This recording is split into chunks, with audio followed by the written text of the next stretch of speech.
Sebentar kita akan membahas mimpinya Firaun. Membahas siapa? Mimpinya siapa? Firaun yang diterjemahkan oleh Yusuf. Ada Firaun mimpi, ada 7 lembu yang gemuk, yang cabi, yang imut, yang lucu di tepi sungai. Ada 7 lembu di sana. Dan Yusuf menerjemahkannya sebagai tahun-tahun yang baik, tahun-tahun kelimpahan, tahun-tahun banyak berkah. Tapi juga ada lembu yang kurus, yang jelek, yang kurus, yang menakutkan. Digambarkan oleh Yusuf, diterjemahkan oleh Yusuf itu tahun-tahun yang buruk, tahun-tahun yang tidak menyenangkan. Dan sebentar kita akan membahas, memang related dengan hidup kita. Seringkali di hidup kita ada masa-masa yang kelihatan semuanya baik, tapi ada masa-masa kita hadapi struggle, kesulitan, kesusahan. Ada hari-hari yang buruk. Tapi Tuhan mau kita sadar bahwa kita dipanggil untuk hidup lebih dari pemenang. Yang percaya bilang amin. Bukan hanya di waktu yang baik, tapi juga di waktu yang buruk, di waktu yang tidak menyenangkan. Karena di sore hari ini kita akan mengubah cara berpikir kita. Minggu lalu kita mengingat bahwa Roh Kudus dicurahkan di loteng atas. Dan hari ini kita mau doa biarlah Roh Kudus jamah loteng atas kita. Cara berpikir kita biarlah dijamah oleh Roh Kudus. Amin. Sebentar apa yang saya bagikan itu bermanfaat buat hubungan kita dengan keluarga, hubungan kita dalam pekerjaan maupun dalam bergereja. Mimpinya Firaun yang diterjemahkan oleh Yusuf. Judul khotbahnya, boleh tampilkan judul khotbahnya? Judul khotbahnya Victory at all time. Menang di semua waktu. Amin. Saudara dan saya sekali lagi dipanggil untuk bisa menang. Yang percaya bilang amin. Di semua waktu, bukan hanya waktu yang buruk, yang baik, tapi juga waktu-waktu yang terlihat buruk.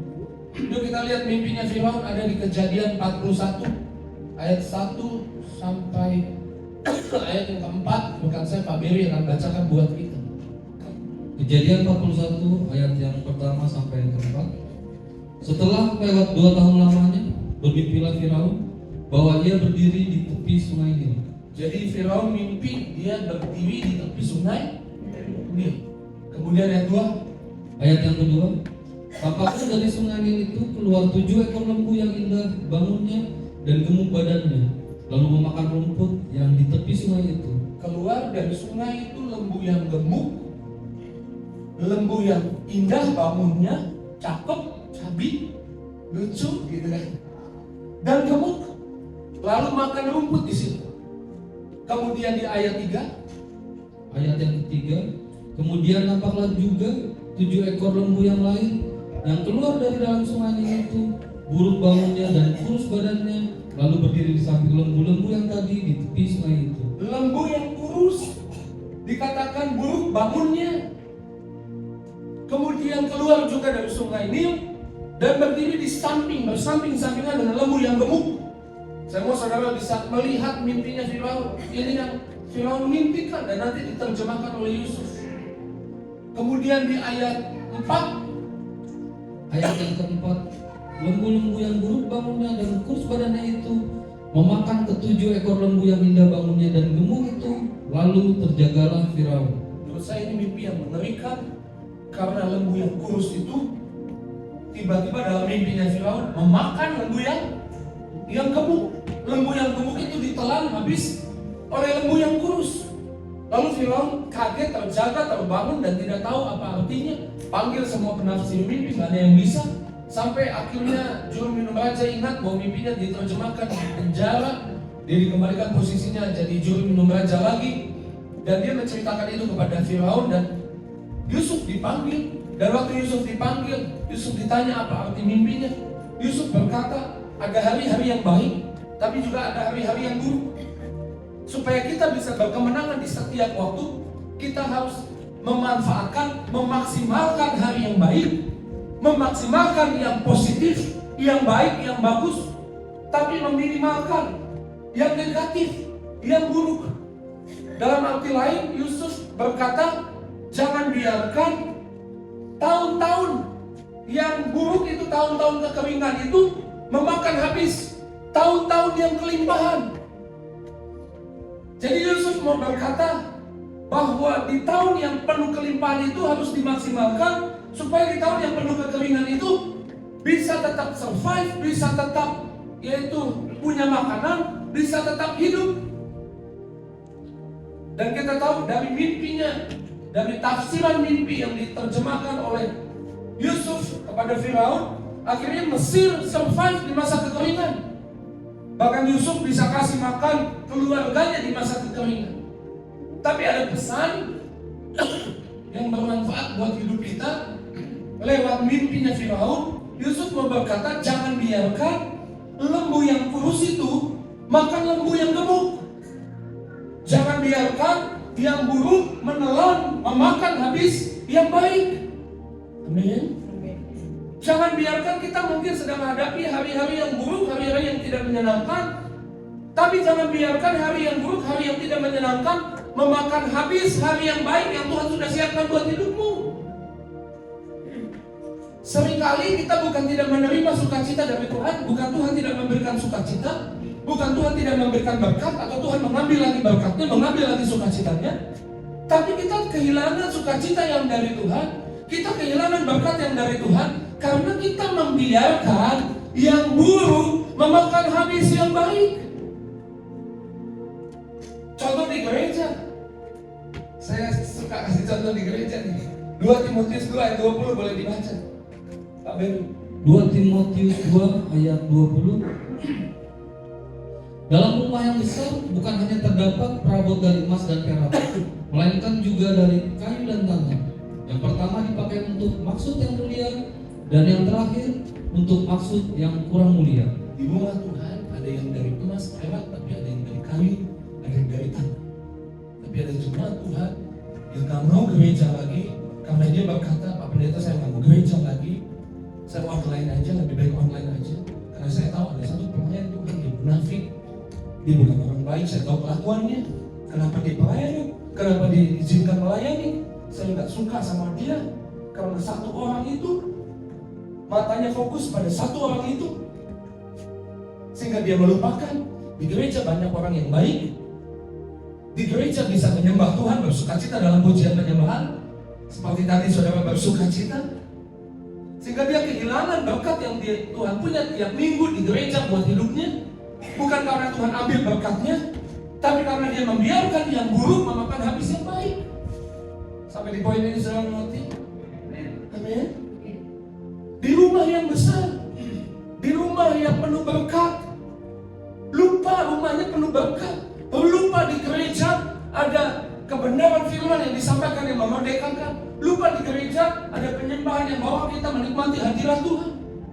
Karena matanya fokus pada satu orang yang buat dia tidak menyenangkan, buat dia nyebelin, buat dia gak suka, dan dia membiarkan, dia mengizinkan yang buruk itu memakan habis yang baik. Sama-sama bilang jangan biarkan yang buruk memakan habis yang baik. Karena iblis pekerjaannya memberi lampu sorot yang besar pada apa yang kita gak suka, pada apa yang buat kita masalah. Tuh gambarnya saya sengaja cari di AI itu, saya bikin romnya, saya cari. Ini taman yang penuh bunga, tapi di tengah-tengah ada sampah. Sampahnya jauh lebih sedikit daripada bunganya, tapi lampu sorotnya ada pada sampah. Kita lebih suka memperhatikan yang jelek, yang kotor, yang tidak menarik. Padahal Tuhan mau kita memperhatikan apa yang baik yang Tuhan sudah sediakan buat setiap kita. Jangan biarkan yang buruk memakan habis yang baik di hidupmu. Dan percaya bilang amin. Mungkin saudara sedang hadapi hari-hari yang buruk. Pak Pendeta, ini hari-hari buruk di hidup saya. Ini tahun-tahun yang tidak menyenangkan di hidup saya. Tapi sebagai hamba Tuhan saya mau bilang bersama Tuhan, hari-hari buruk bisa jadi hari-hari terbaik. Amin. Saya suka tulisan Charles Dickens dalam sebuah novel yang dia tulis, A Tale of Two Cities. Ini kisah percintaan tapi latar belakang tentang revolusi Prancis.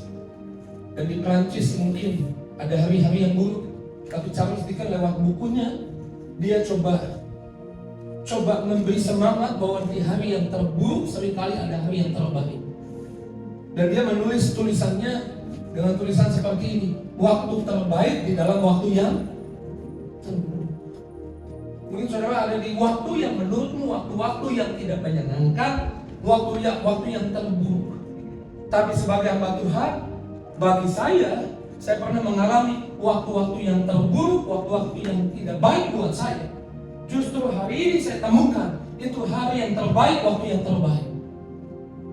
Waktu yang terburuk buat saya itu tahun 2004, waktu kesehatan saya divonis lambung saya harus dilaser.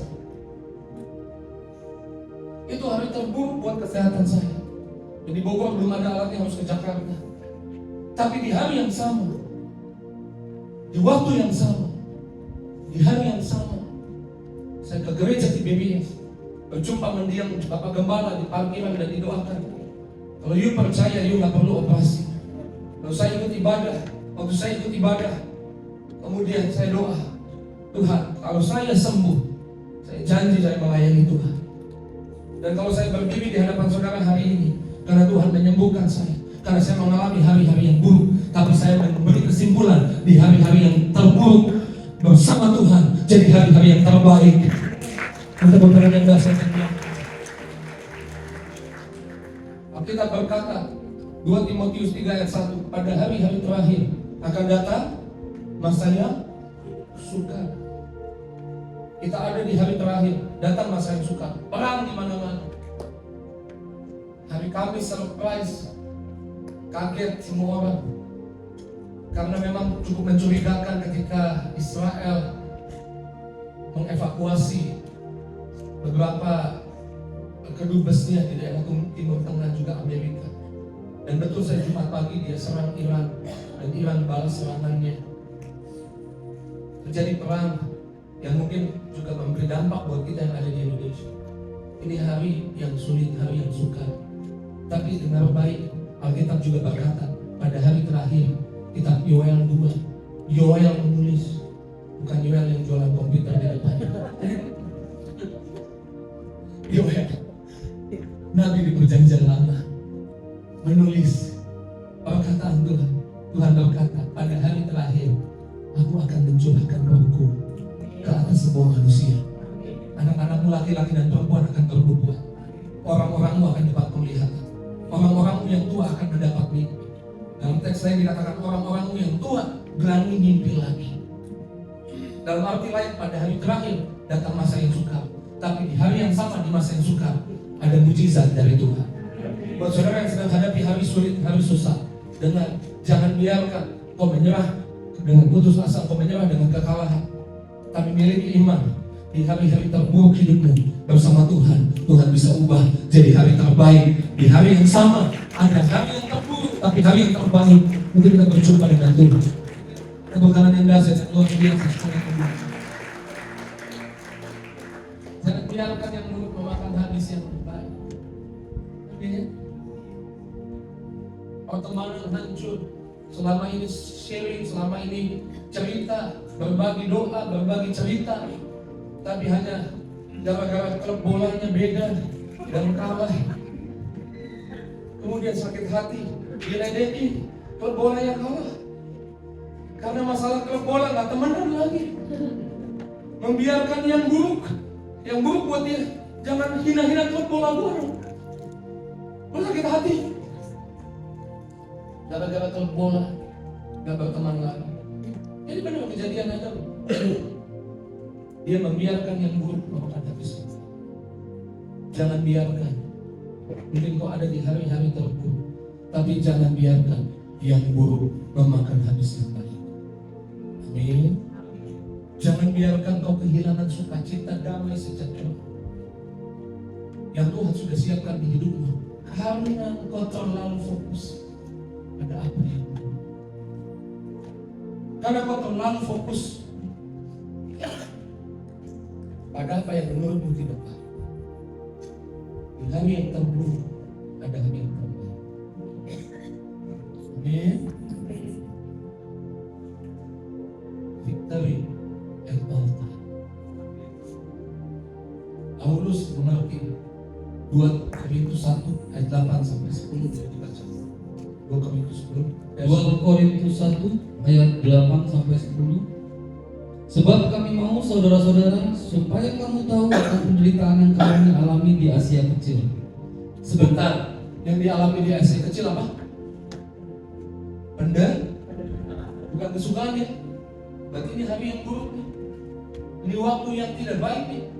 This is not a good time, it is a bad time. Waktu yang buruk. Lanjut. Beban yang ditanggung atas kami adalah begitu besar dan begitu berat, sehingga kami telah putus asa juga akan hidup kami. Kami nggak tahu Pak Pendeta harus buat apa lagi. Saya udah nyerah aja deh. Kemudian ayat 9. Ayat 9, bahkan kami merasa seolah-olah kami telah dijatuhi hukuman mati. Tetapi hal itu terjadi supaya Sebentar, bahkan kami merasa apa? Seolah-olah kami sudah.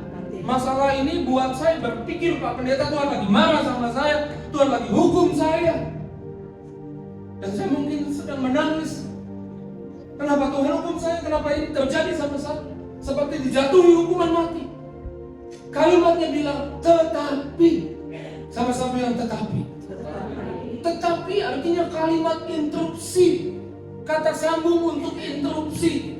Iya, ada hari yang buruk, tetapi ada hari yang baik juga. Tetapi hal itu terjadi supaya kami jangan menaruh kepercayaan pada diri sendiri, tetapi hanya kepada Allah yang membangkitkan orang-orang mati. Ayat 10 Pak. Ayat 10, dari kematian yang begitu ngeri, Ia telah dan akan menyelamatkan kami.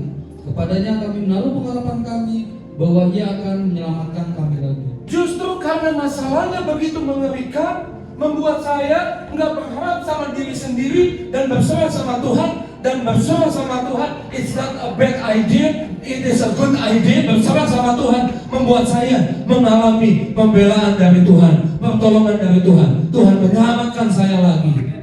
Paulus berkata seperti itu. Tepuk tangan dulu yang dahsyat. The Message Bible Paulus bilang begini, saya rasanya dijatuhi hukuman mati, tapi apa yang terjadi hari buruk itu, it was the best thing that could have happened. Hari terburuk itu buat saya adalah hari terbaik yang pernah terjadi. Karena masalah itu, karena kami tidak mengandalkan diri kami pada akhirnya, dan masalah itu, we were forced to trust God. Karena masalah itu memaksa kami, karena masalah itu mendorong kami untuk percaya total sama Tuhan. Dan waktu kami percaya total sama Tuhan, Tuhan membela, Tuhan menolong, Tuhan menyelamatkan, dan Tuhan menyelamatkan lagi. Ya tepuk tangan sekali lagi yang dahsyat. Jadi buat saudara yang ada di hari yang menurutmu hari terburuk, jangan nyerah, jangan putus asa, jangan perhatikan yang buruk. Alkitab berkata Filipi 4 ayat 8, bilang apa di sana? Filipi 4 ayat 8. Jadi akhirnya saudara-saudara semua yang benar, semua yang mulia. Sebentar, semua yang apa? Yang benar. Yang benar. Di tengah kesulitanmu, jangan pikirkan yang salah, pikirkan yang benar. Ya. Semua yang adil, semua yang adil, semua yang suci, yang mulia, yang adil, yang suci, semua yang manis, semua yang sedap didengar, semua yang apa? Sedap. Yang nggak sedap, jangan pikirin. Semua yang disebut kebajikan, yang disebut kebajikan, yang patut dipuji, pikirkanlah semuanya itu. Pikirkanlah semuanya itu. Jangan pikirin yang susah-susah. Saya tahu hidupmu sedang mengalami kesusahan, tapi hidupmu belum berakhir, karena hidupmu punya janji Tuhan. Dan Tuhan janji punya rencana indah buat hidupmu. Tuhan gak punya rencana jahat buat hidupmu. Pikirkan itu lah. Alkitab bilang gunakan ketopong keselamatan. Pakai helm keselamatan, helm yang menyelamatkan, yaitu firman Tuhan. Jalan pakai firman Tuhan. Pikirin janji Tuhan. Jangan biarkan yang buruk. Saya tahu ada hari-hari buruk, saya tahu ada hari-hari tidak menyenangkan mungkin terjadi di hidupmu. Tapi Tuhan tidak mau kau kehilangan sukacita yang Tuhan kasih di hidupmu. Tiap hari Tuhan kasih sukacita di hidupmu, yang percaya bilang amin. Tiap hari Tuhan punya kebahagiaan di hidupmu, yang percaya bilang amin. Dan iblis coba mencuri kebahagiaan, sukacita itu dengan cara kau memikirkan yang buruk, yang jelek, yang gak manis, yang gak sedap didengar, sehingga kau membiarkan yang buruk memakan habis yang baik. Tapi di sore hari ini Tuhan mengingatkanmu, baptis loteng atasmu, minta Roh Kudus memenuhi di loteng atasmu, maksudnya cara berpikirmu.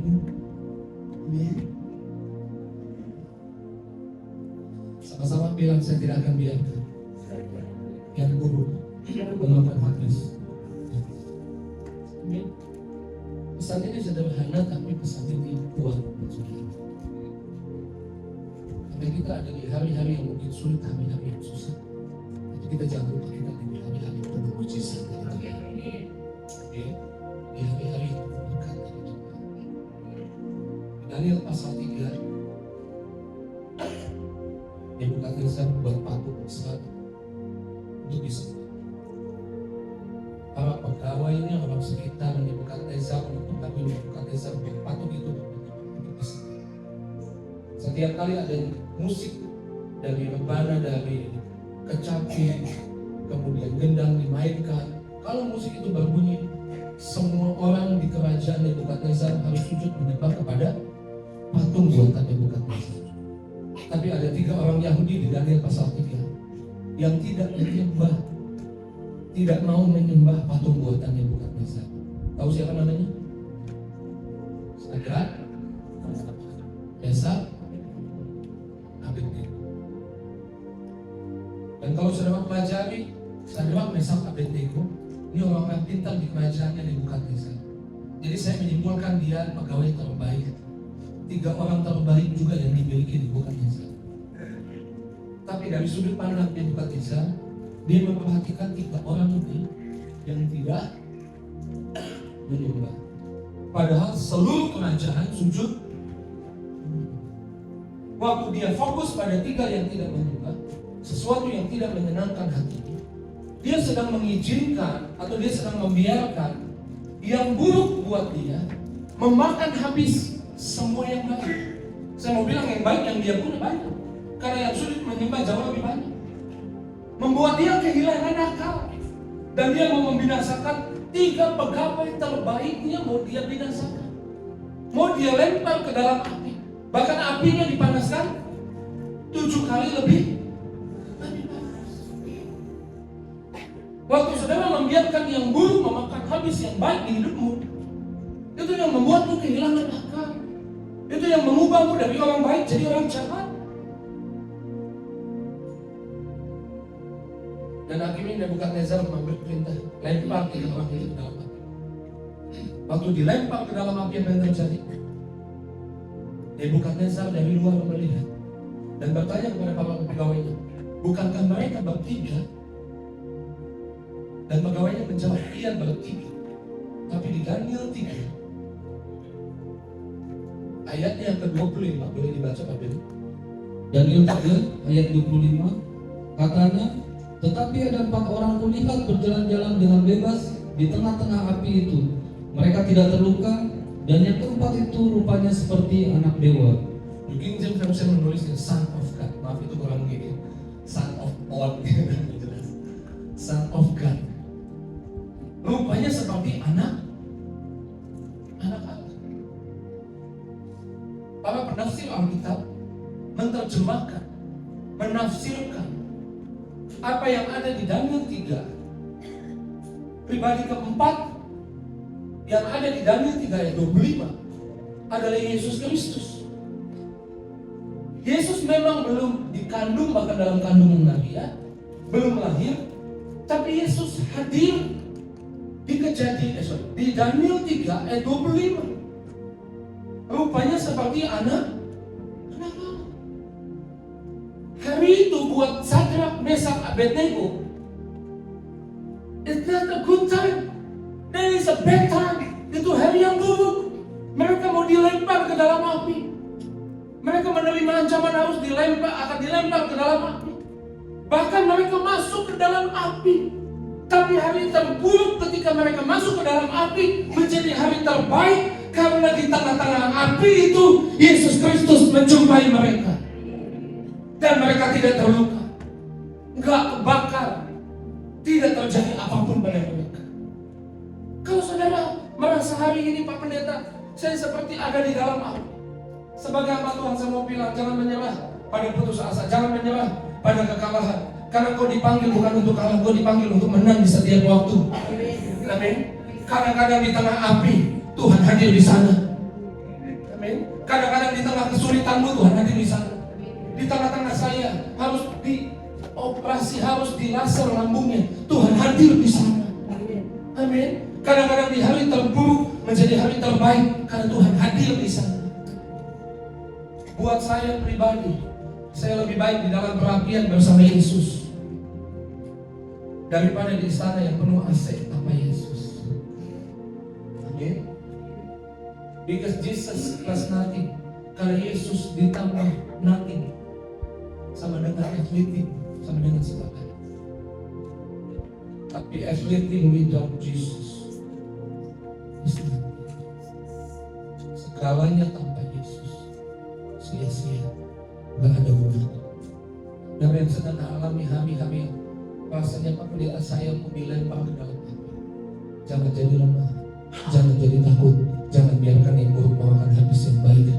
Bangkitkan semangatmu, bangkitkan imanmu di tengah kebahagiaan, sama seperti Sadrak Mesak Abednego dijumpai Yesus. Di tengah kesulitanmu Tuhan menjumpaimu, dan setelah itu Sadrak Mesak Abednego dapat promosi. Demikian juga terjadi di hidupmu. Setelah itu kau akan lihat promosi dan berkat yang dari Tuhan.